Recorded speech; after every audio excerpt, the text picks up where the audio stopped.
Hello,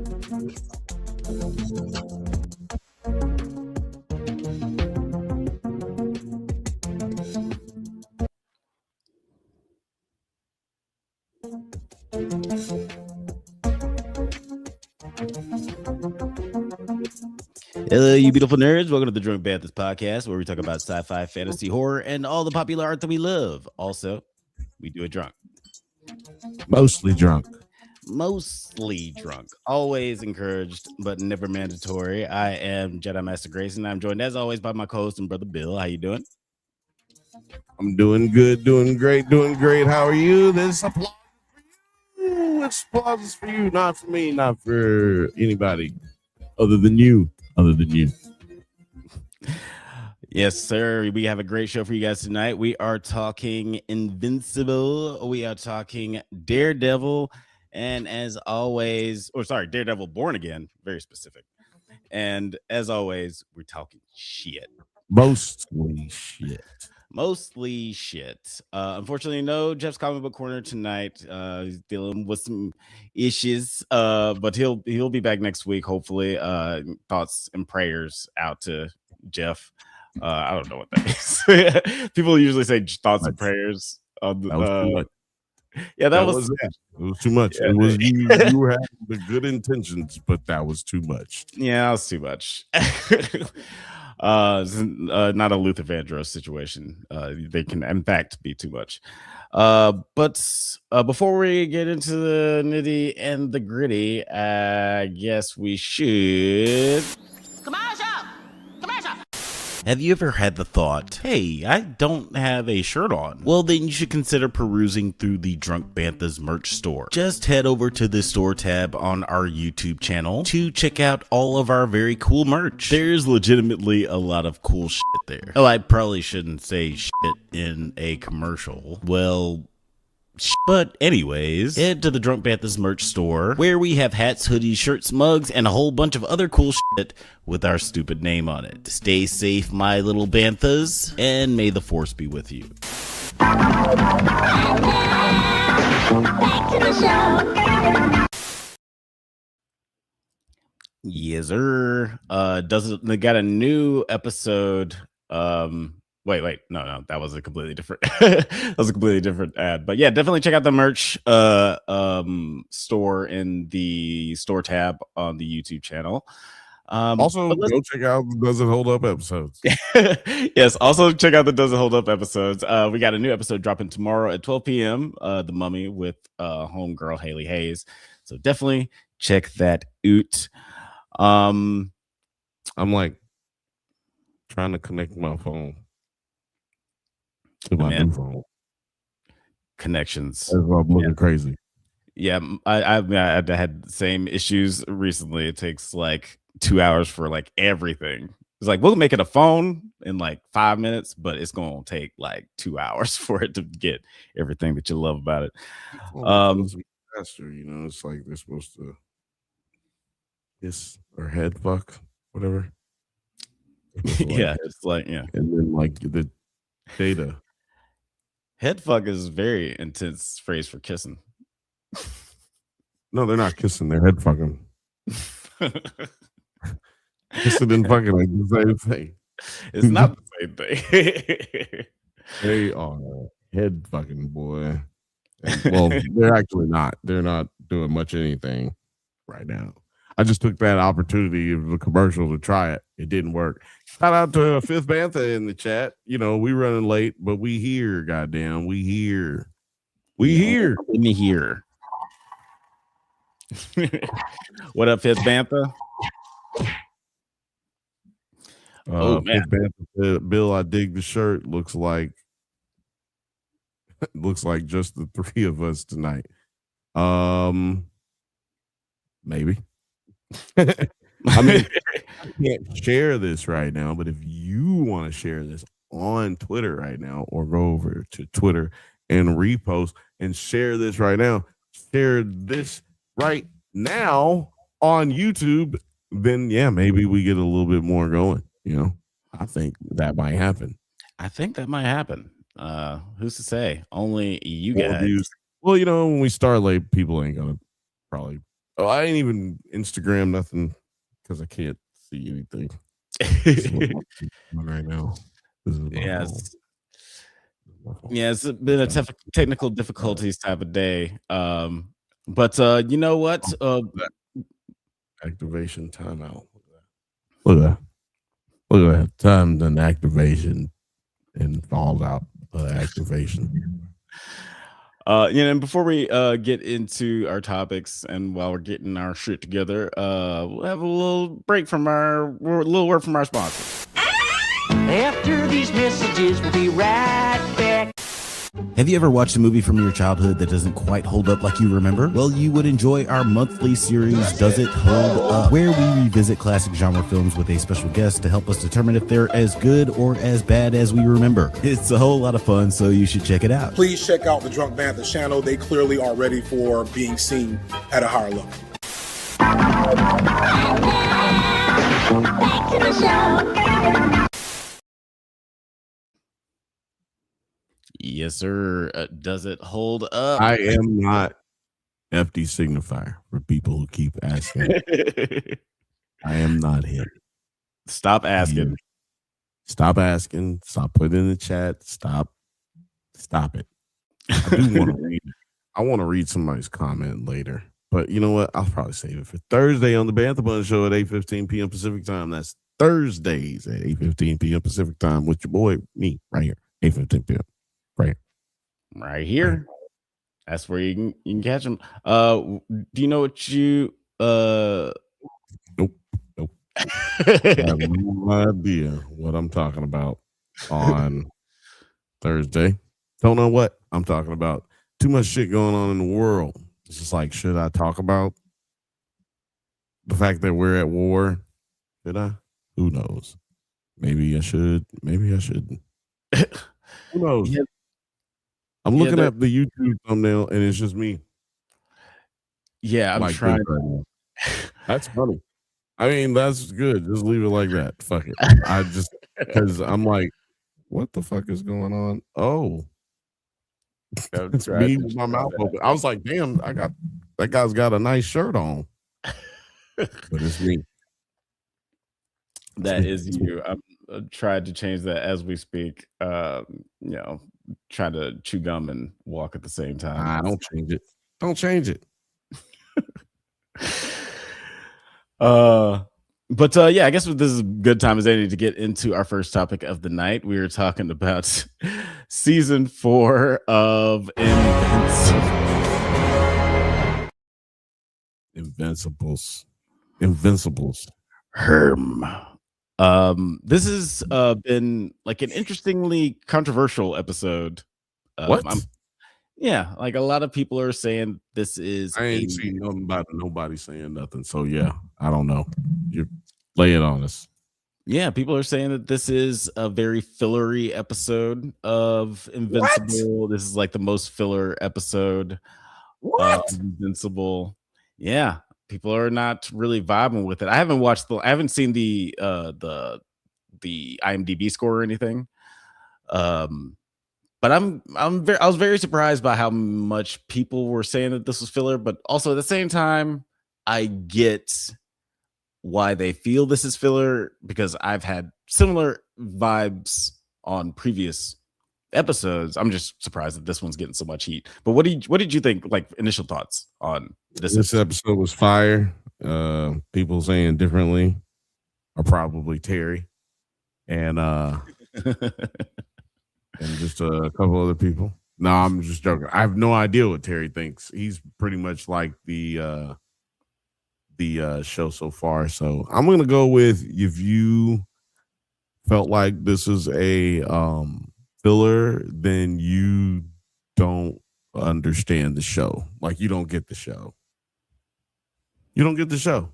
You don't get it. Pretty simple.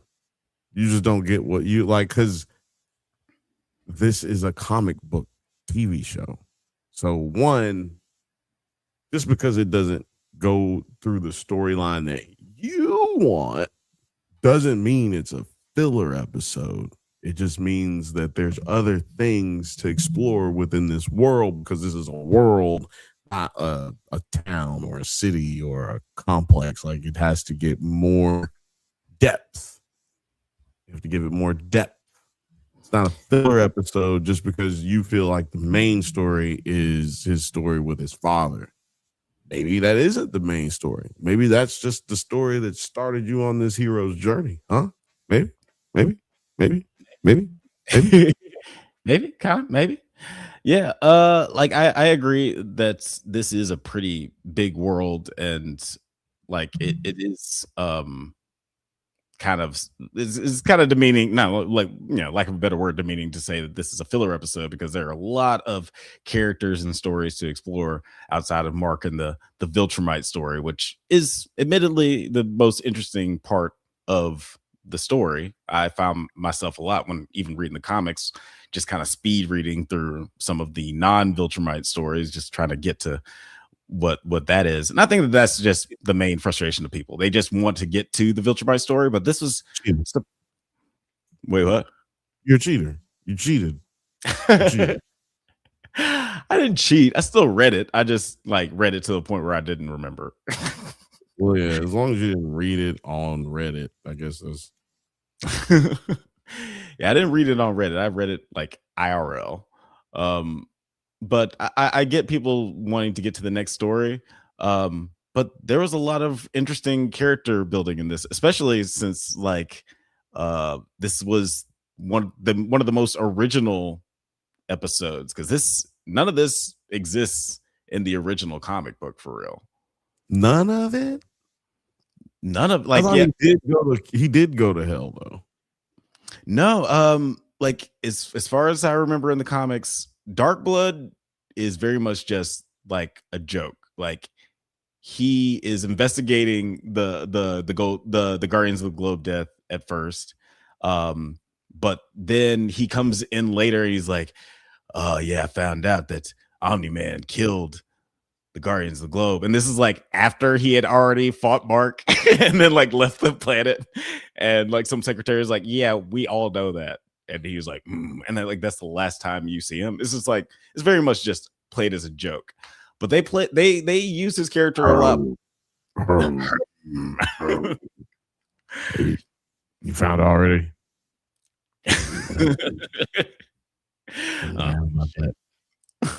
Like I don't even know why they did that in the comics. Just other than you know this? Do you know that? You know. But I already know that. I'm sure you already know that. You know this already. But I appreciated that they're building on his character and the lore of just like hell, and maybe it's not that bad. Well, maybe Satan's not that bad. Well, we'll get into it. Fifth Bantha said that's wild. This isn't a filler episode. Laugh out loud. Said Fifth Bantha, it's okay not to get it, but they shouldn't get to comment. Othelius in the house. He said maybe the story was the friends we made along the way.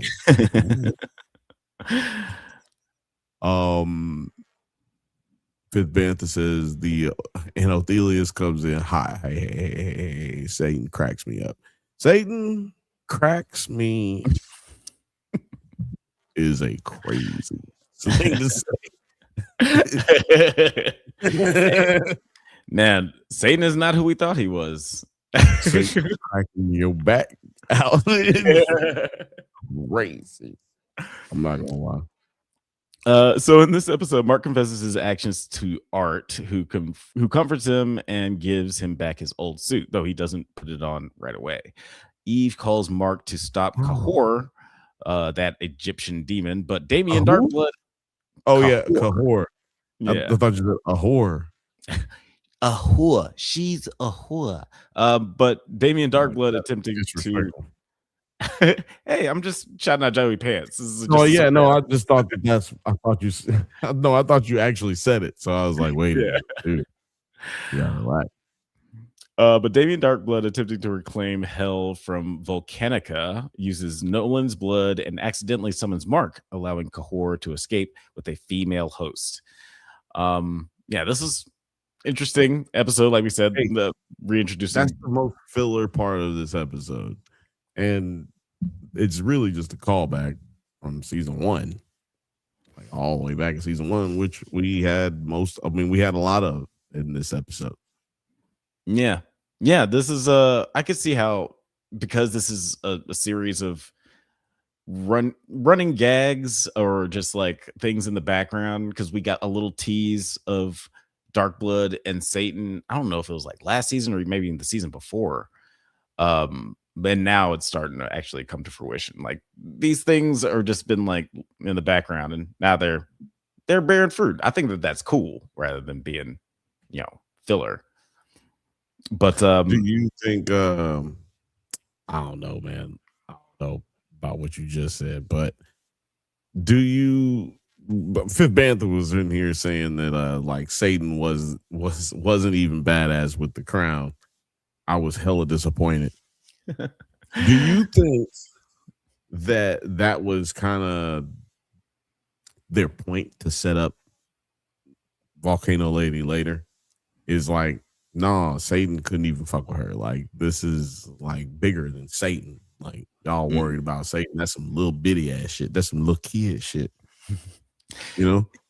Yeah, it is interesting. Like, they're trying to set something up because, like, I wouldn't say this is a filler episode, but I will say it definitely built up to a lot of things that are going to come in the future. And I think they get 2 more seasons of this, or I can't remember. I think that they said that they're going to try for 6 to 7. Like they'll need 6 to 7 to tell the whole story. But they got 2 more right now, I think. I don't know if they have renewed for. Yeah. So wait, 7. So yeah, maybe they got 2 or 3 more. They 6 or 7 is 2 more years, 2 or 3 more years. So there you go. So I see a lot of things coming down the pipe, especially since what we had last week with Monster Girl and Robot Rex. I ain't calling the nigga. No, yeah, he's Robot Rex. Robot Rex. Rudy. I like Robot Rex. Rudy. Fucking Rudy. He's going back to basics. We're going back to Rudy. Othelia said you just said 6'7", 6'7", 6'7". Okay, like part of the reason we were also late is because my son just left, and I'm tired of 6'7". Right, tired of 6'7". I'm tired.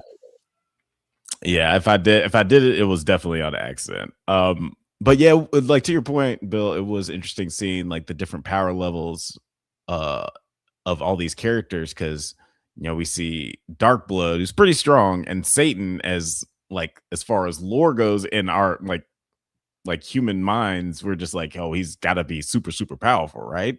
But he can't even hold a candle to Volcanica, who can't hold a candle to Invincible.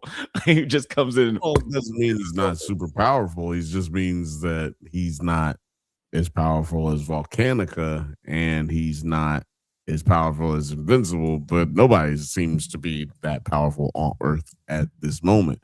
But to be fair, her little, what do they call the what was it? The vial. Oh yeah, the vial. Yeah, they seem to fuck his ass up pretty good. Yeah, they got a good swing. Chopped his ass up a little bit, so that ain't no monster to play with. So clearly, we got some things coming down the pipe. Yeah. These are such references. No, sorry. But yeah, no, we got. I think this is a setup episode, not a filler episode. Yeah, more evidence to the fact. Yeah, definitely a lot of lore building, and some cool character building too. Dark Blood explains that Satan is actually pretty cool, and Volcanica kind of fucking sucks, and plans to release the vial to conquer Earth. Mark and Dark Blood kind of fucking suck. 100% fucking sucks. Yeah, she wants to kill all humans, so that's not cool. Kill all humans. Mark and Dark Blood recover Satan's molten crown from Cerberus, restoring Satan's power and reviving Dark Blood's family.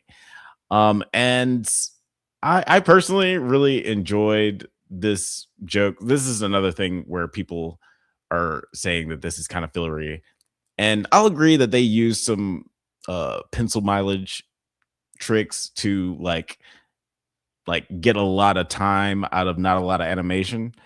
And this was one of those moments, but I also thought it was pretty funny because while these guys are falling down the hole, it felt like they were specifically talking about the nanotech helmets that Iron Man and everybody has in the MCU right now, as opposed to like the practical helmets that they used to have. Like it felt like that was like a nerd. Well, nitpick let me tell you coming from something.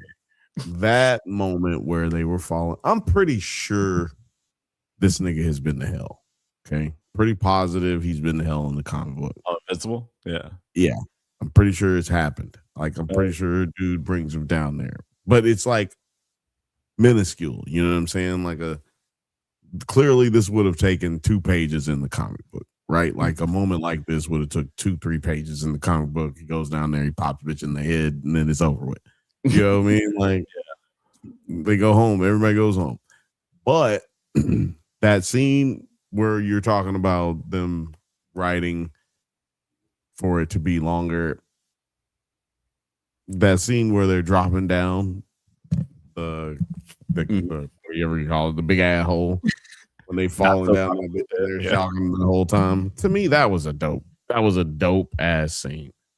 It's like, if you may be able to argue it went too long, but I don't think that it was unnecessary or unneeded. Like, it was, you got to keep it light. Every single one of these episodes has been like dead, cry, like, and we got some more weird, depressing, violent, sad shit to happen in this series. So, you need some light. Need some light every once in a while. Yeah. I don't know what happened over here. Like, it looks like it's gonna blow up. Oh, hope it doesn't. Yeah, like it was good to have some levity. It kind of reminded me of that scene in Age of Ultron where all the Avengers are just like hanging out and trying to lift Thor's hammer. It's like, this is just a fun human moment amongst like gods who do crazy superhero shit. And that's oddly relatable. Fifth Bantha. I like the idea that they are like mad ages, like they're talking about the 5th age of like of the earth and type shit. So I like the lore. They built more lore for the planet Earth itself throughout this. And I don't even know if they're going to explore any of that in any kind of way, shape, or form with a like spin-off series or something like that. But definitely had me captivated. I was like, shit, what happened now? And what about the 7th age? What happened to the second? The dinosaurs. Tell me about the dinosaurs. The dinosaurs. Yeah, like this season, I feel like is doing a good job of building a lot of lore. I mean, all the seasons have, but this one specifically is like, oh, I could see us having a Tech Jacket TV show. I could see us having a Dark Blood TV show, like just spinning off from what we already have. But we also get like a nice character moment from Mark, because this is another thing that we don't get really in the comic books. And I mentioned this last week. Mark is just constantly going through shit. He has like 4 Spider-Man. Yeah, Spider-Man. He has like 4 incredibly traumatic moments in one day. And there's not really any time to slow down. And I feel like this episode was a good time for him to slow down and have that conversation with Art, and Art tell him how he's not like his dad, but maybe he did need somebody who was like more objective, like a demon, to tell him he's not like his dad. Because he's like, I don't have objective like a demon. Because he doesn't. He's like, hey, I don't love you like Art. About nothing. Demon.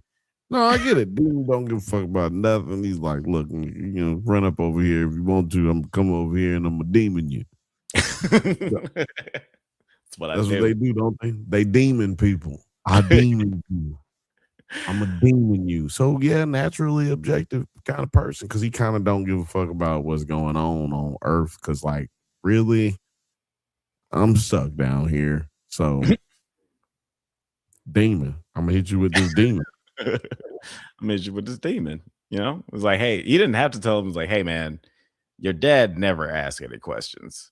The fact that you're asking questions means you're not like your dad. He had to though, because he kind of low key had to keep down there because it's like he definitely wanted to leave. Like low key, I kind of have to just keep talking to you, little boy. So you're a little boy, man. So, maybe Well, also a part of it seemed like you felt bad for him. Part too. It's like, dude, for sure. you're worried about the wrong thing. I'm just gonna tell you, like, you sound like a little boy. Like he really kind of not like he said that, but you know, he was really giving him them vibes, like, bro, let me just tell you, man. Like, and then old dude who made his suit was kind of giving those same vibes at the beginning as well. Like, hey man, like if you were your dad, I would say a lot less things to you. Like, remember when I said, hey, do you want orange juice? And you was like, no, I like apple juice. And then I was like, well, all I got is orange juice. I would have never said that to your father. That would have been the end. I would have gone and gotten orange. I would have gone and gotten apple juice and never not had apple juice in the house again. That's kind of what he was trying to tell him. Like, you know, bro, I never even feel worried around you. But, you know, keep acting like a bitch if you want to. But then at the end, he ends up coming back and stops acting like a bitch. And he ends up coming back and getting the suit because he realized, oh, you know, tough love. Yeah. I felt like there could have been more to it had we not gotten the mom and the moving in and all that stuff. We could have got it's like what 5 minutes right there. We could have got some more stuff. I feel like we could have got more. I feel like they do themselves a disservice sometimes when they try to include multiple characters. Like sometimes just do like we're just talking about Mark. Like, you know what I mean? Like we're just dealing with this. We're not dealing with anything else. But I see how they like why they did it because like you want to have your Omni-Man moment, right? So yeah, you gotta kind of build into that. Now, let me ask you a question. Do you think that Omni-Man will say hello to his kind of ex-wife, technically still his wife, and do you think he will bump into his wife's technically new boot? So this is one of the things I've been kind of interesting.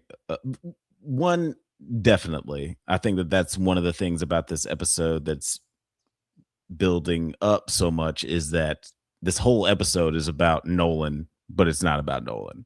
You know, it's about Sandra Oh's character, Mark's mom moving on from Nolan. It's about Mark moving on from Nolan and like him just like trying to figure out how he can be himself and also have these traits of his father, like everyone does. You know, we all have traits of the people who raised us, but he's also like, I want to be like the best parts of him, not the worst parts of him. And the worst parts of him are very, very bad. So like, you sound like Martin Luther King. I'm sorry, I can't help it. You sound like Martin Luther King. It was very, very bad. I don't know. It was parts of Nolan. Was Nolan responsible for these things? Like, boy, you had the little saying to it, little song to it. You know what I'm saying? It wasn't Nolan who was responsible for this. It wasn't Mark who was responsible. It wasn't his mother who was responsible. Say amen. Amen. But yeah, like minds who was the precipice. Like you sound like you're about to go into a goddamn Louis Farrakhan. But yeah, like the I feel like this whole episode is about how everyone's trying to get over Nolan and just like it's like basically accepting that this person is out of their lives and they have to figure out a way, figure out how to exist without him. And it seems like both of them are just like, all right, yeah, I'm in a good place without this guy. And then he shows up. Like I said, no, you're not. Bitch, I wish you would tell me you good without me, bitch. You can't be nothing without me. I'm everything that you want to be in life. Nigga, you wouldn't be nothing without me. That's all. That's not even for sure. And who knows? Does he have that out of him yet? Does he have that out of him? Because we know he's like good now, like whatever. But like, but we already have that I'm that nigga vibe out of him because he kind of held that with the other Viltrumites too. He kind of like held down some like, bitch, I wish you would vibes with his own people. Mm-hmm. And even like in that last Alan and Nolan episode, we saw that he still got that dog in him. Like he almost killed fucking fake Captain of the Enterprise because he put him in the wrong room. Hey, exactly. He's about to put his ass in space. Ophelia says, Alex, I've seen the promised land. Mine eyes have seen the glory. He says, that's it. Hallelujah. Somebody. I am somebody. Bill. He said, Ophelia says, Bill, hey, Alex, what do you think about the episode? Alex, I've seen the promised land. I just wanted to make sure I said the whole thing together. Yeah, you can't take it out of context. Well, no, I did first. I had to first because it was funnier. It's even more funny if I just do the impersonation right off the bat. Fifth Banthas says, Ophelia, as you know, abused parents are likely to make excuses for the abuser. It could happen. You know what? Never a better time.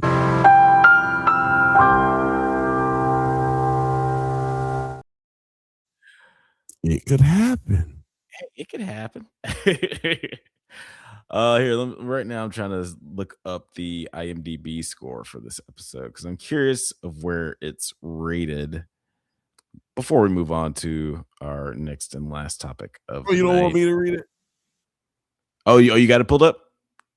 Hell no, nigga, I ain't got my phone. I'm trying to goddamn do shit with my phone. That is fair. Man, it's like, bitch, do it. Yeah, yeah, like it takes your headphones. Wow. Okay, so this episode is out of 10 ranked at 6.8. Let's see. Compared to the other episodes. Episode 3 was 8.2. Episode 2 was 9.3.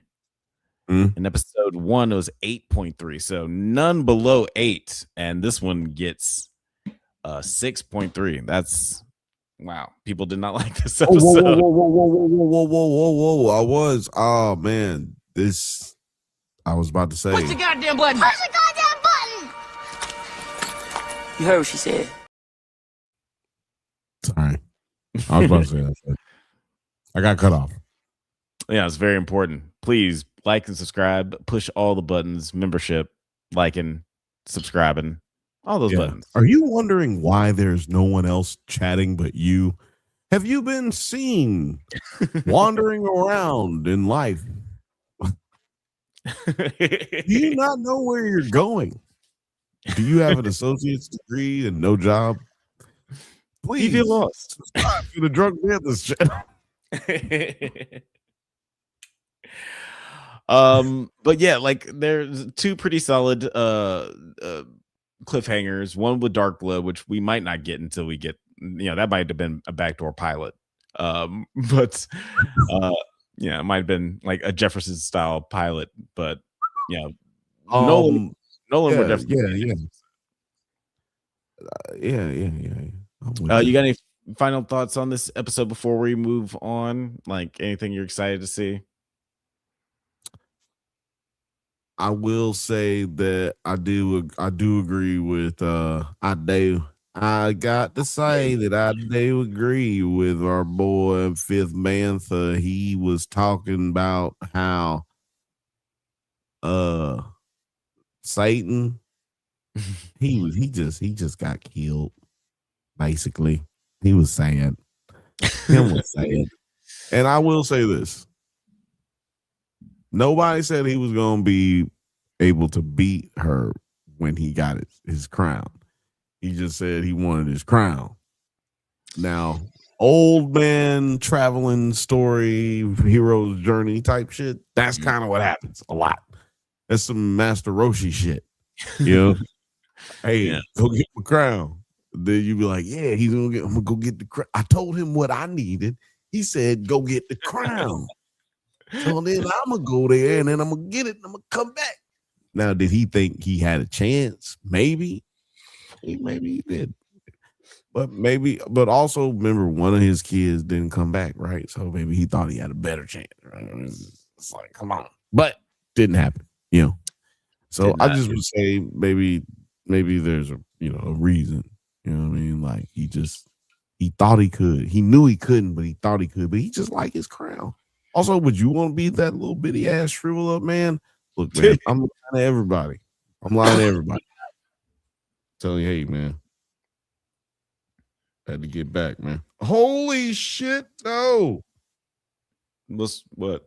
You all right? Yeah, I messed up my phone. Ooh, no. I will say, to piggyback on that. This is like just the reoccurring joke for tonight. I messed up my phone. I messed up my phone. My phone is fucked up. I don't know how my phone is. But yeah, I will say to piggyback on that. Shout outs to Bruce Campbell. Shout out. He's like, Nathan Fillion. He's like Nathan Fillion or Keith David, just like one of those nerd legends who, like, you hear their voice, you see their face, you're just like, I'm so glad they're here. This just got better, whatever you're watching. So shout outs to Bruce. I know he recently got diagnosed with cancer, announced that. So what? Hope he's doing that. Yeah. But shout outs to the legend. Stay strong, bro. But I guess we should really. He's out here fighting the good fight, right? Because he's out here, putting in work still. So hey, yeah, hail Satan. Y'all heard it right here first. Y'all heard it right here first. You don't ask nobody about it. You heard it here first. You know what? That's a pretty good segue into our next topic of the night. Actually, we are talking about season 2, episode 1 of Daredevil.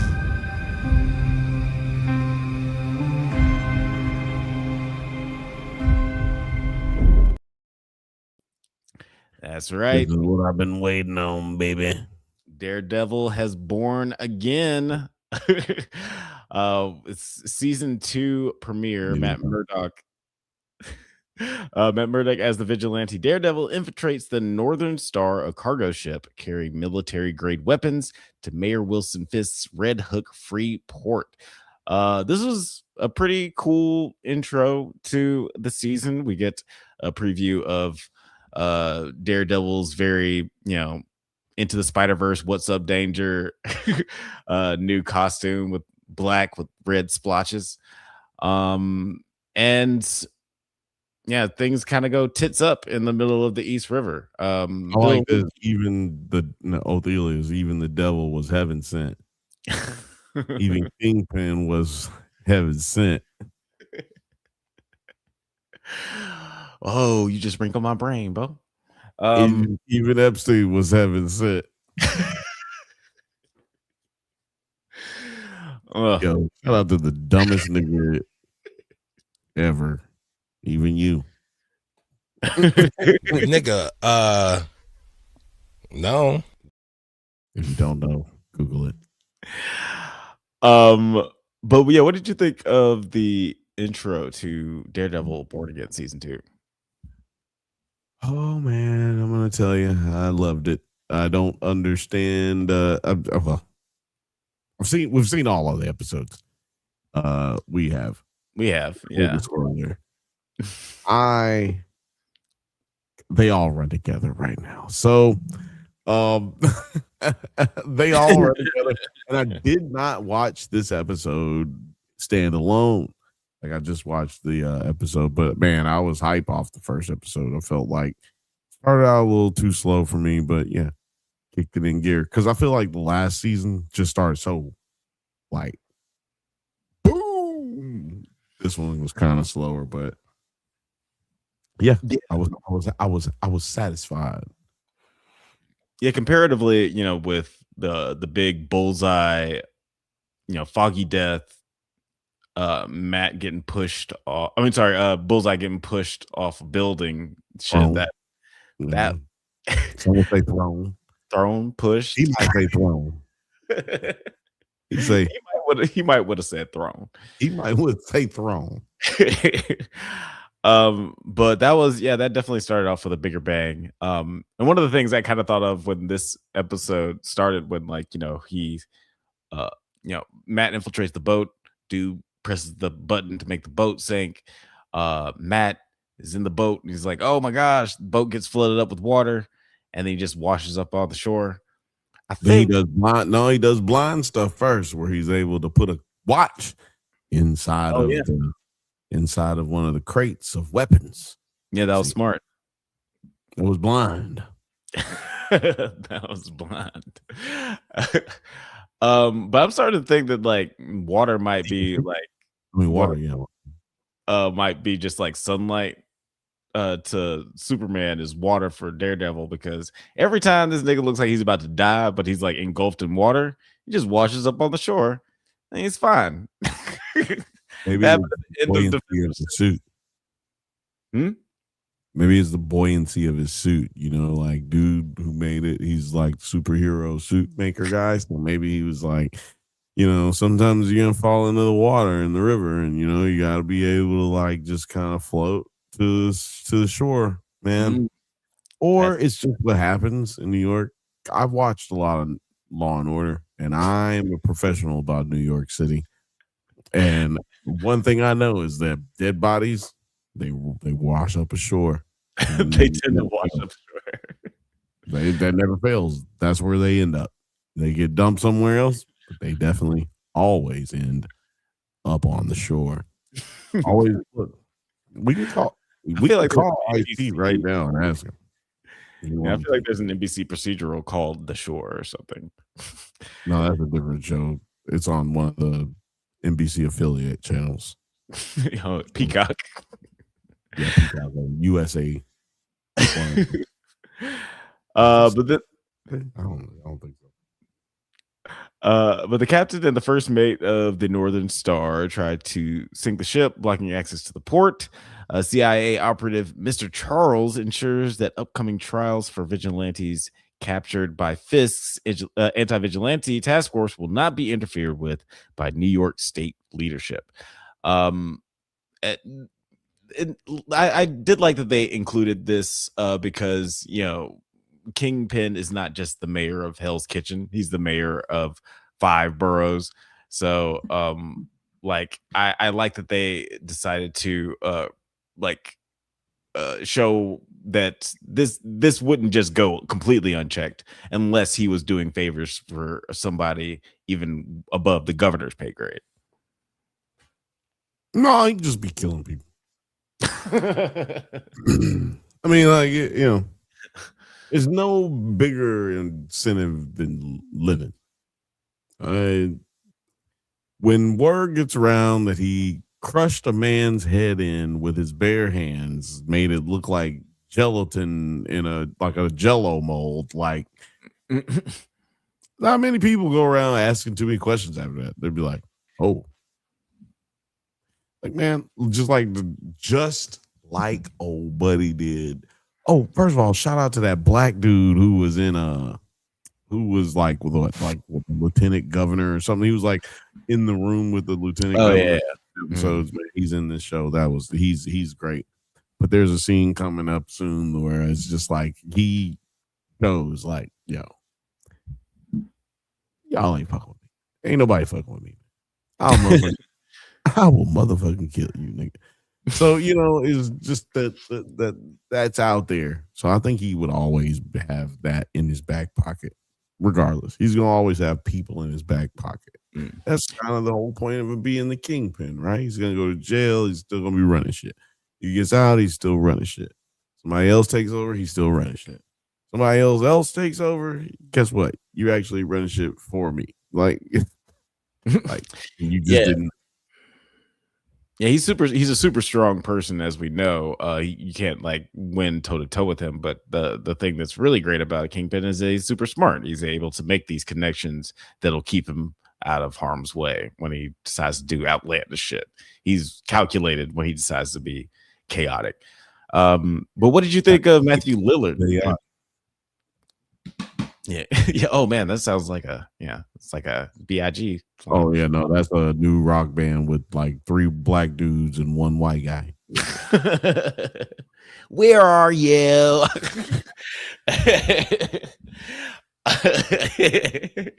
And I'm so sorry. But what did you think of Matthew Lillard in this episode?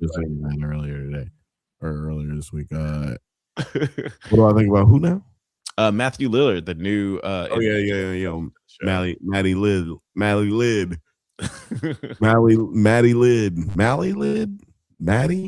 Use of I said, well, let's see how we say that. He was I don't know. I was disappointed, not gonna lie.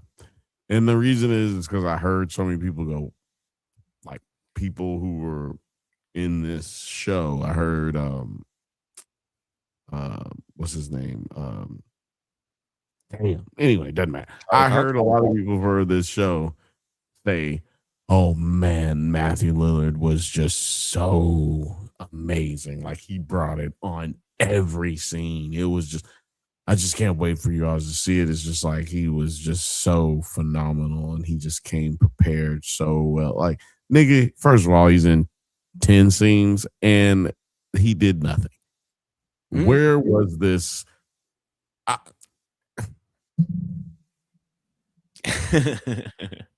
It was nothing for me. This episode, he just did not do anything really. Was it like he was? I mean, I don't know. I feel like a lot of people could have done what he did, could have done what he did, could have did what he done. I feel like a lot of people could have accomplished what we got out of him in that role, in this role so far, is what I should say. Yeah. So yeah, I was kind of like, where's this? I guess I was expecting him something crazy, like something like I don't know. I don't know what I was expecting. I was expecting something better than that, or at least a little bit more like impressive. Not impressive, but like bigger, grandiose. Like his character, as far as his character goes, you know what I'm saying? Not just like some CIA guy or whatever. Yeah. I think that people who were very impressed with his performance haven't seen him in a movie since like Scooby-Doo. Because I've been watching him Vincent, this is the one who's one of the guys who said it too.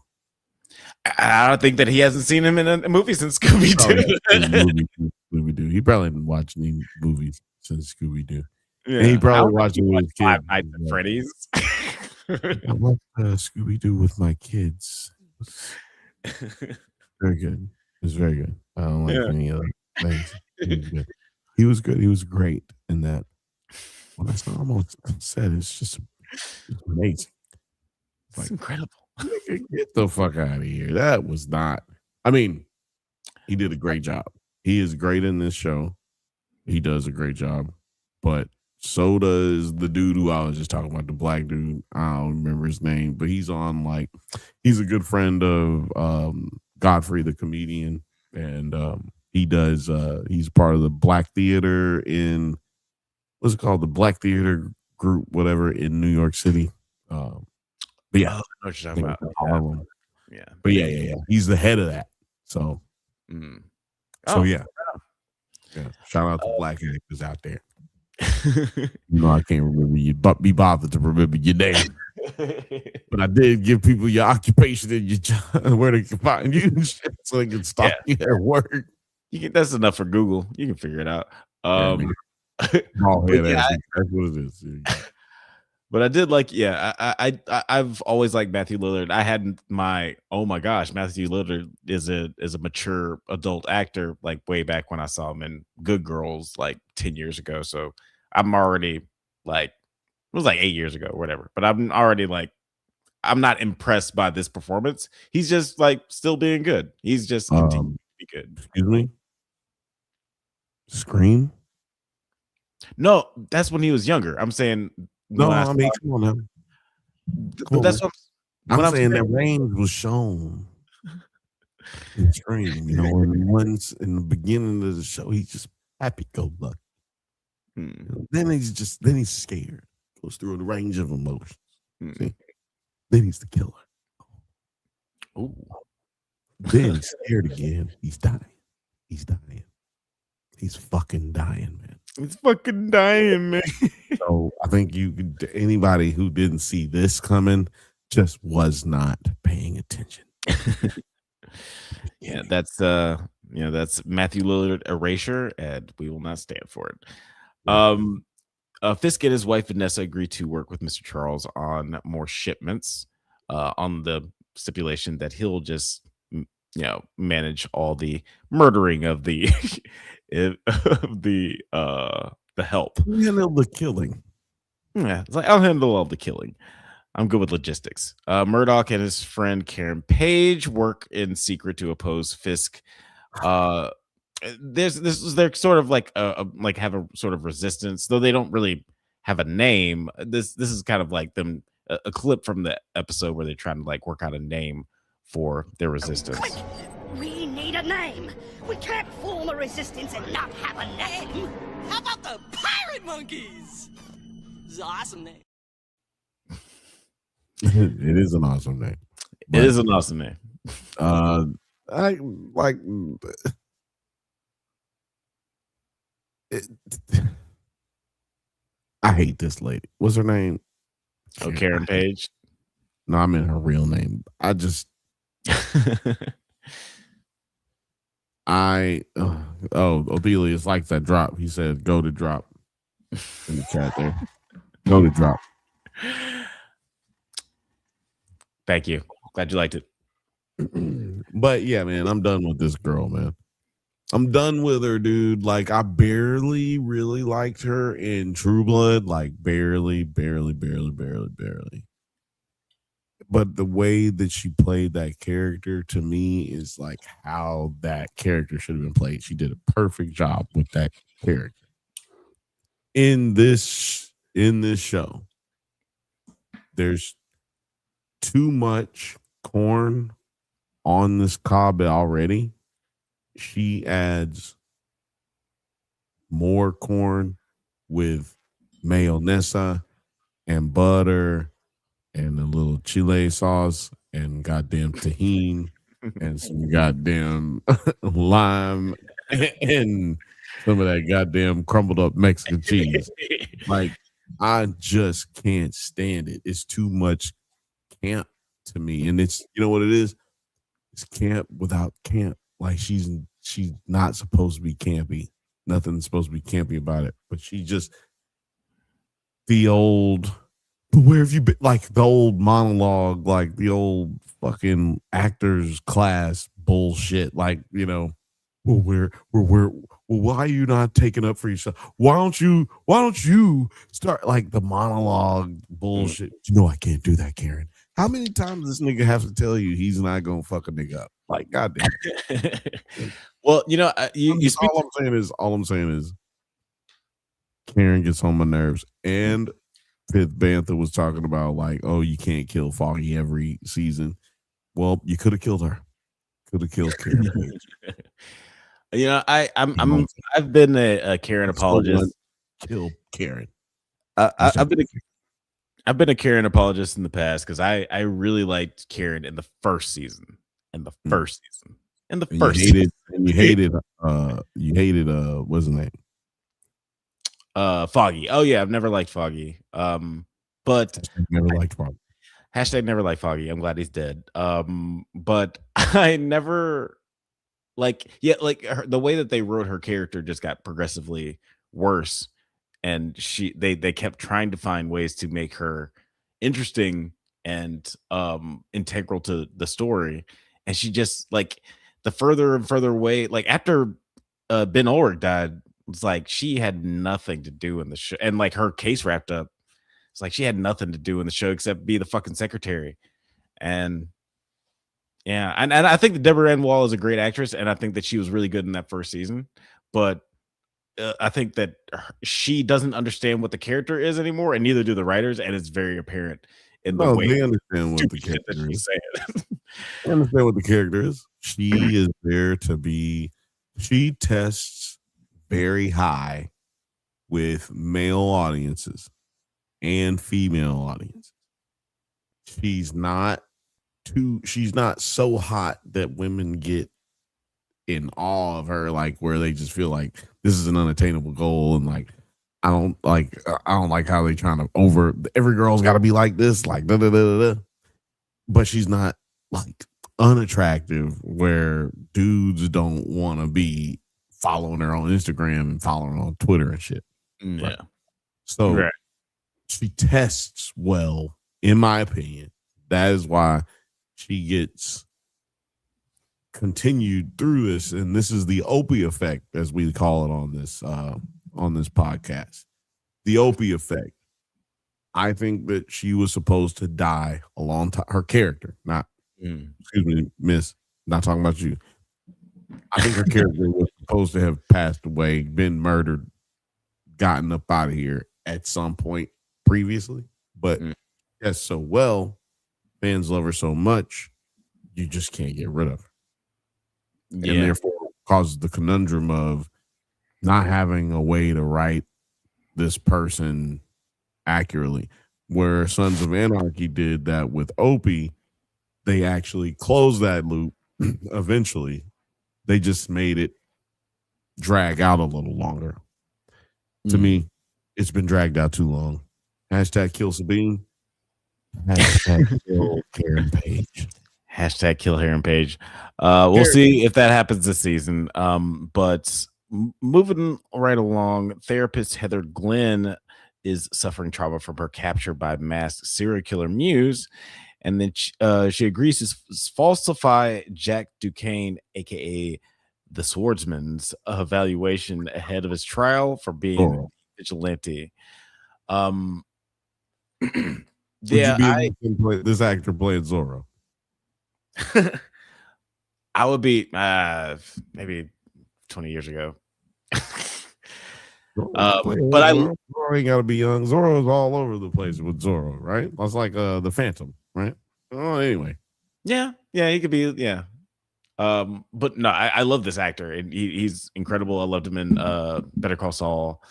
But I'm interested in this storyline. Like, I like that Heather Glenn is slowly going a little bit nuts. She's clearly affected by the trauma of Muse. What did you think of this scene? I didn't like it.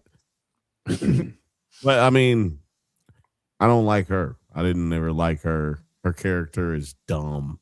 And it's like, I guess they just don't know how to write a woman that's going through things. Maybe that's part of it.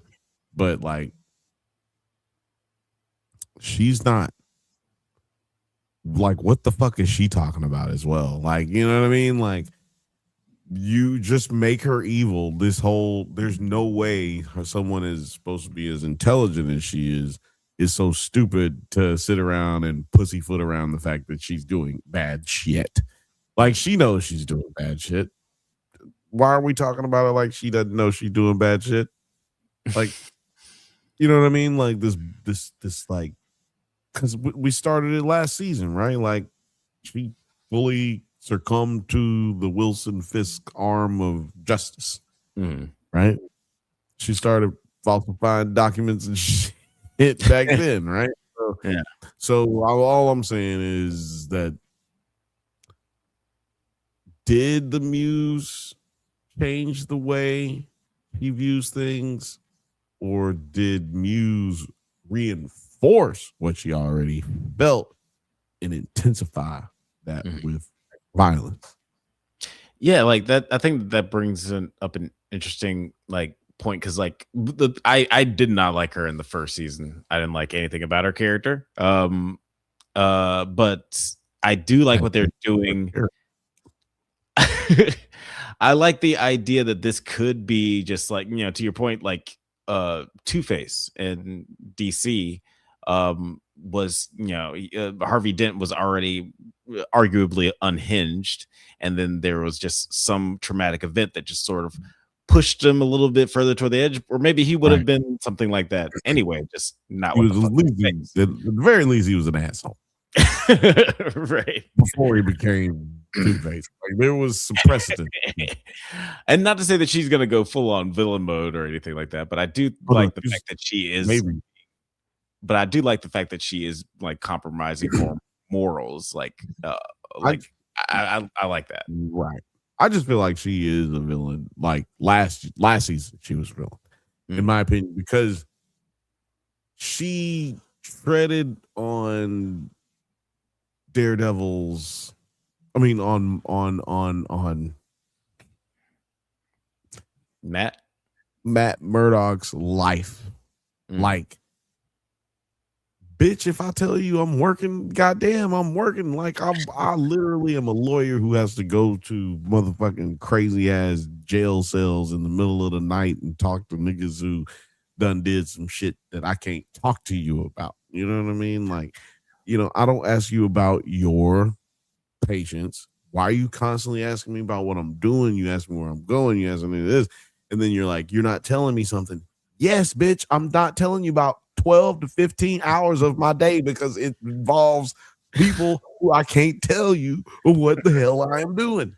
So I understand the whole, well, you're distant, you're not here, you're not. No, bitch. Do that with a nigga who work at rallies. Don't do that with me. I am a defense attorney. I am the biggest defense attorney in the fucking city of New York. All 5 boroughs. Okay. Yeah. I mean, yeah, he be putting work in for sure. I don't know. I'm just saying that I think she always was not for riding with him. She wanted him riding for her.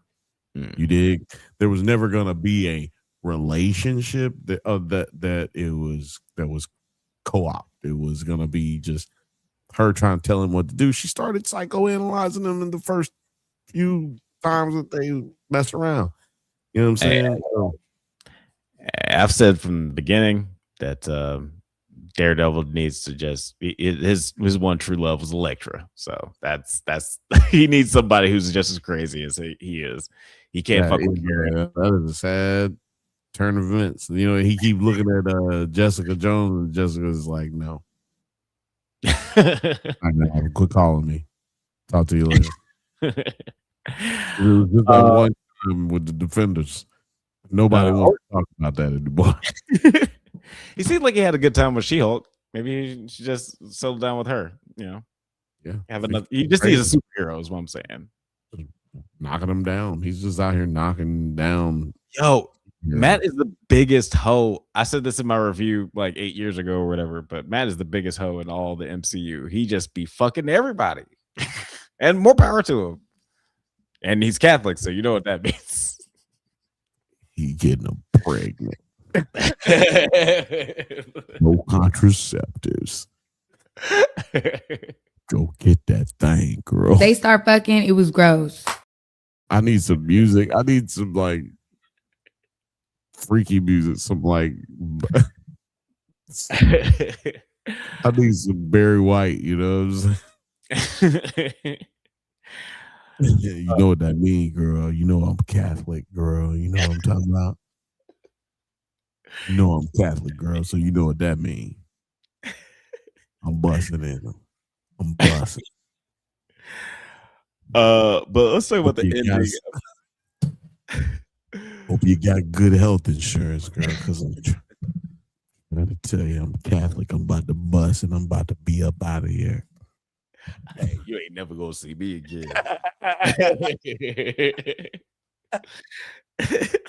I'm on the Underground Railroad for baby daddies.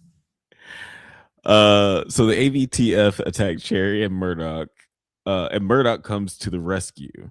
As Cherry has a heart attack, Murdoch is unmasked Yes, by the I said, well, Murdoch is unmasked by the AVT officers, who are swiftly killed by Benjamin Dex Poindexter.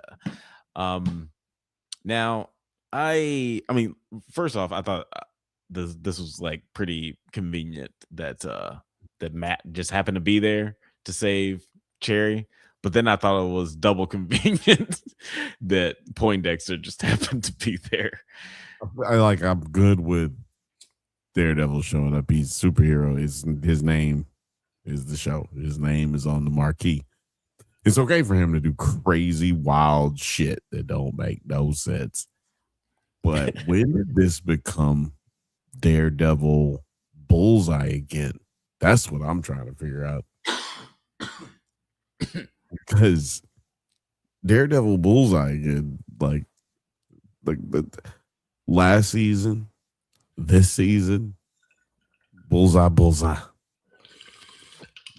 When do we get, and then we thought last season we were going to get more Muse, like Muse was going to be a bigger part of it, and he wasn't. When do we get Daredevil,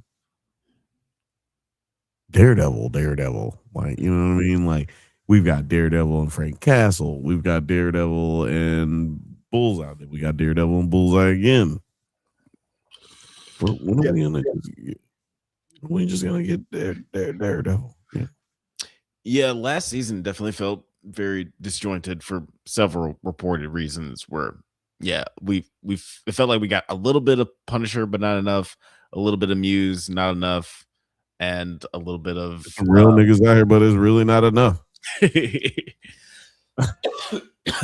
But yeah, it just felt like we didn't get a satisfying portion of any of those storylines. Do you think that this season might be going down a similar road? Like there's like too many storylines they're juggling with in this first episode? Say what's up though? I hate a niggas all. Oh, sorry.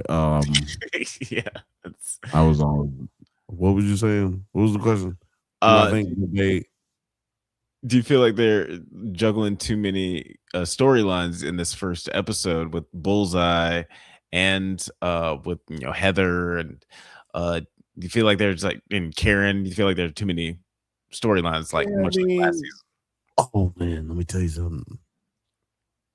You're right, they are. I do kind of feel that way a little bit because we could have one less storyline. Karen, we didn't talk about that bitch. Kill that bitch. We need to talk about BB. That's another character. All right, man. You know what? I gotta quit calling this girl a bitch. I gotta quit doing that. The actress, I just want to make sure that it is known that I am not calling the actress a bitch. I am calling her character a bitch. Karen Page. I kill that bitch. Kill Karen Page, the fictional character, ladies and gentlemen. Okay. I just want to make sure everybody understands that this is all about comic books and television. Okay, but yeah, I want to get rid of this character because she's just been there. She's been there too long, and she doesn't matter anymore. And if Frank Castle's not going to show up, she doesn't matter. Like to your point, that what's his name died, Foggy died. She needed to either go or be killed in the show. Because like me, I thought when they were gonna do, like, she went to California. Okay, perfect. Like, oh, she's in California. You don't have to kill her. Okay, cool. That makes sense. She just goes away. It's cool. Yeah. But then surprise, I'm back. See this episode too. back. Like, no, man, like, we didn't have to do that. We didn't have to bring her back. And then, like, when it ended this time, I'm thinking, okay, like, come back then, like, this season that we're watching now, we'll come back. Maybe she done gone on and did something else, because she's not necessary for the story. Yeah. She's just not. Yeah, And she's I'm really sorry, I don't be trying to make nobody lose their job, but I did like how they made her. actors are the only people you want to lose their job. Ain't that crazy? Everybody wanted motherfucking actors and head coaches. Everybody wanted motherfucking get the hell out of here. Well, there's a lot of emotion attached to that. And I did like that they made her seem a little bit more capable. They show that Matt has been training her up, like where she actually knows how to fight. So there's Not that. well. He's sped up on her and her ass. Bop, bop, bop. I mean, that's Daredevil. Like she ain't gonna go up against God. Man, ain't no way. Man, I'm out here all day. I can't go to the gym and get on the treadmill.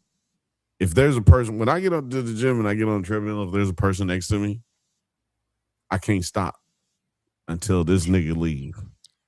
I don't know how long this nigga right here plan on being here, but I don't know how long he was there before I got there, but he was here before I got here, and I got I got to go longer than him. That's precisely why I don't go to the gym. You don't go to the gym because you have such a competitive mindset that you would have to go longer than the guy next to you. Well, mine was derived from shame. So I would have to stay home. Because I'm like, nigga, those cannot be the same reasons. Because otherwise, you would just go to the gym. That would have to include you going to the gym. No, yeah, my motivation. Yeah, if I'm in the room with fucking Daredevil, dog, like we gonna get to the point where I'm almost popping it. You know what I'm saying? I kind of feel like that was a sign too. Like she ain't really shit. Like she's still a damsel in distress because look at Elektra. Oh, what about Elektra? All females don't come out dainty and unable to, hold their own. She could have easily been training and, actually getting better, I miss Elektra. Shout out to Elodie Young. Elodie Young was incredible as Elektra. Shout out to her, period. She's always amazing in everything. Yeah, she's a great actress. High legend. Shout out to All-Star. Was she in Door 57, something like that? What was it Air Crate 47 or some shit like that? Oh, Warehouse something. Warehouse 57. Yeah. Warehouse 57. She was the villain in that. Lady. Yeah. Yeah, like she's on the show called The Cleaning Lady, and I was like, oh, good for her. How long has that show been on? It's got like 4 seasons. Like, yeah, shit. Came out in 2014. And it ended in the pandemic. You're like, oh, I never heard of this show. Like Eureka. I found out about the show Eureka a year before it canceled. Like, what the fuck is this shit? I'm like, do some goddamn advertising, sci-fi shit. Niggas want to know what you're watching, not just my fucking 60-year-old aunt. But any final thoughts on this episode before we get up out of here? Before we close things up. On this episode. What happened at the end of this episode? Yeah, the whole Dex throwing the knife through the window. It says "You're welcome" on it. I thought it was Punisher at first. When I saw it and it dropped, I said, Frank. Then when you read it, I was like, oh, it's Bullseye. Okay. Knife, you're welcome, Bullseye symbol, Bullseye. So yeah. The reason I asked that is because I was pretty sure that's what I wanted to talk about before we left, because there's online, I saw this clip of the character the guy who plays the character Bullseye. He was answering some questions at a con or a Q&A or whatever, and they were asking him about that scene. Like, okay, you throw the knife and it lands and it says you're welcome. Like, did Bullseye have that pre-written down, or did he write it after he helped Matt? Like a little bit of a rushed job if he had to try to decide to do that. And what's his name? I can't remember the actor's names. Forgive me, please, guys. I am a professional. But he was like, I like to think that Poindexter has a lot of time on his hands. And, he's just sitting around doing nothing. He's like, I just think he's just sitting around with hundreds of knives, just writing phrases on all the knives. And he's just got one for every occasion. Like, he's like, you're welcome. Have a nice day.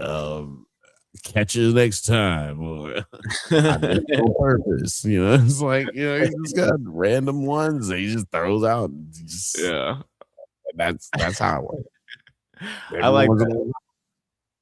He's like a Hawkeye where he has like a bunch of different kinds of arrows, but a bunch of different knives. They don't have different utilities. They just say different things.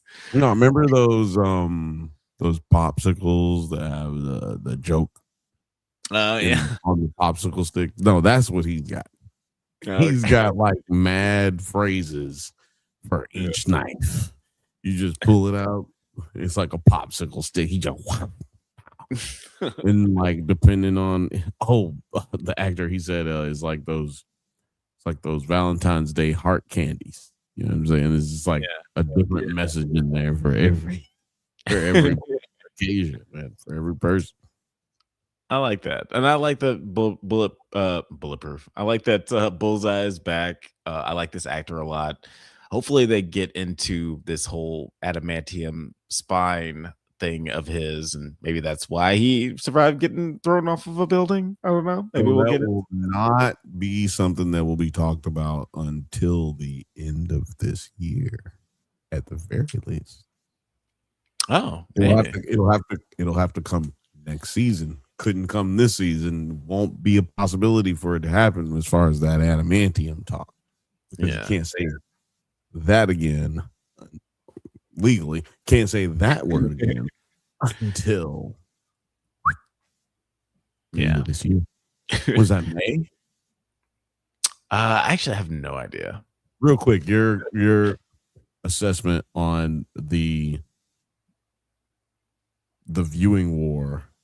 This is not going to be Barbenheimer. What do you think about what's going on with Dune 2 and the Avengers film that is supposed to come out on the same weekend? Oh yeah, Doomsday. That's what the fans have called it.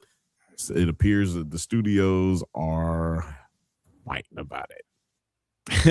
Yeah, I heard about that. About they did not want this to happen. Yeah, but I mean, like, who gives a shit what these billionaires want? Like, I feel like this is gonna be just like another fun time for moviegoers. It's not about what the billionaires want. So you say that. Who gives a fuck about what the billionaires want? Both of these or one of these dates could change because of the fact that they land on the same day. So you say, who gives a fuck? You do. You just don't realize that you do because you're not. It hadn't happened. You know what I'm saying? I'm just saying because it hadn't happened yet, so it does. You don't realize it could affect you. You could care. But I mean, I would love for them. We're still, nowhere near that moment at this moment. We've seen crazier things as far as movies coming up to the date and then moving back a couple of weeks or months or whatever.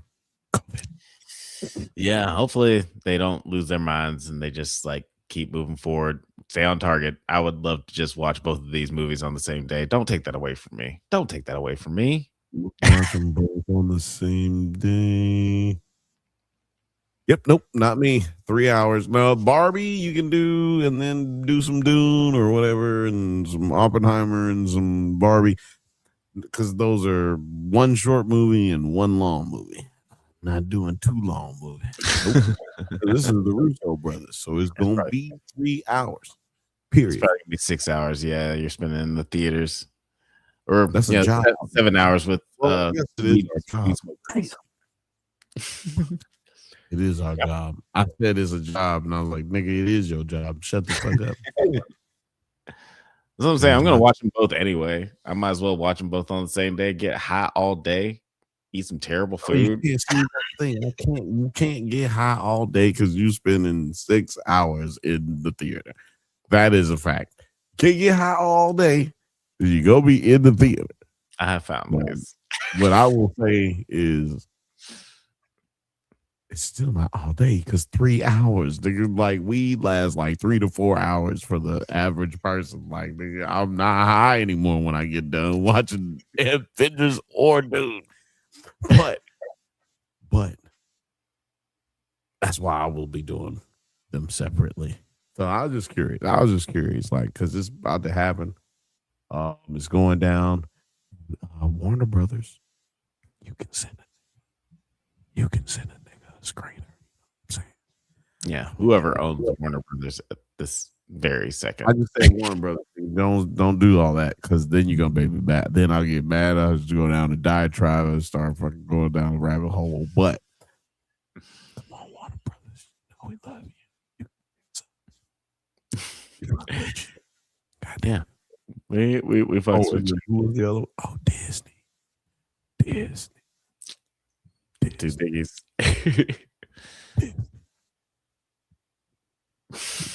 Hey, we'll take a screener. Disney, you remember what I did with my mouth that time?